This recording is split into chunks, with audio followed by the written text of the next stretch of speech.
Good morning, Bulldogs, and welcome to the Mac Morning Show. I'm Faith. And I'm Marin. And today is Thursday, the 5th of May, also known as Cinco de Mayo.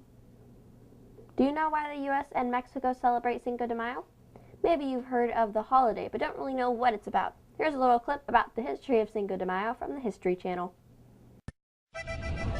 Every May 5th, Americans across the U.S. take the opportunity to celebrate Cinco de Mayo with parades, parties, mariachi music, folk dancing, Mexican food. But what really happened on the 5th of May?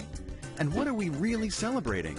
For starters, it's not Mexican Independence Day, as many people mistakenly believe.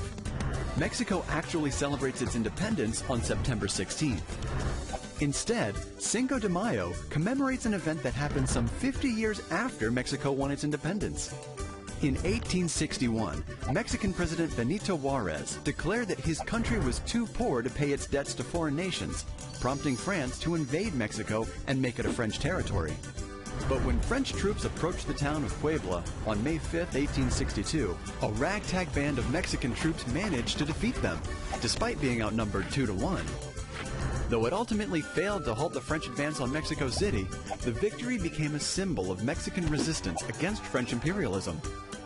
With U.S. support, the Mexicans were eventually able to push out the French for good and restore Juarez to power. By that time, the Cinco de Mayo spirit had spread to the United States.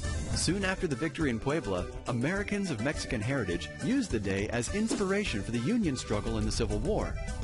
Americans in the midst of Civil War were inspired by the Mexican victory and began celebrating the 5th of May with parades, dances, speeches, banquets, and bullfights.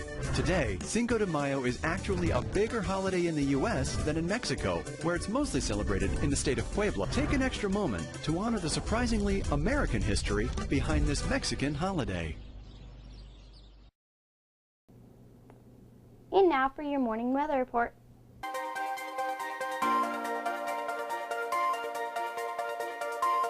Today will be mostly cloudy with a passing shower, and tonight will be the same. The high will be 67 and the low will be 52. The sun rose this morning at 6 and will set this evening at 8:16.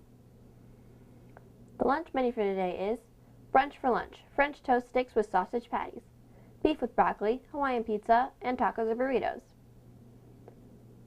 The following students are celebrating birthdays today. Happy birthday to, well, no one. No birthdays today. And now for some announcements from our teachers and office staff. Girls prelims for track are today at Eagle Point High School.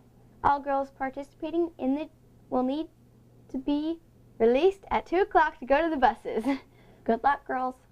If you missed the first round of South Medford High School choir auditions, Miss Brock, the South choir teacher, will be here again this Friday in the LGI during lunches from 11:15 through 12:30. There will be no after-school program or Bulldogs to Raiders today. Attention 8th graders heading to South. If you like to dance, cheer, lead the crowd, and support all the many sports programs at South Medford High School has to offer, then the South Medford cheerleaders are looking for you. Tryouts begin on Monday, May 9th.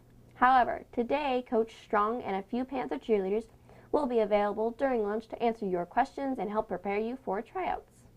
And now for our new segment, a quote of the day. Today's quote is, "Why fit in when you were born to stand out?" by Dr. Seuss. Maybe today we can all remember to just be ourselves. Finally, here it is, your Bulldog Bat of the Day.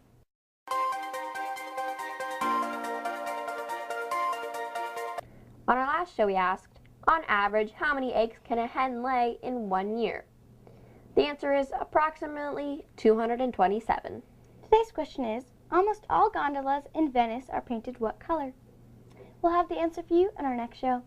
Well, that's it for today's show. Tune in next time for more random facts in your daily news. Have a great day.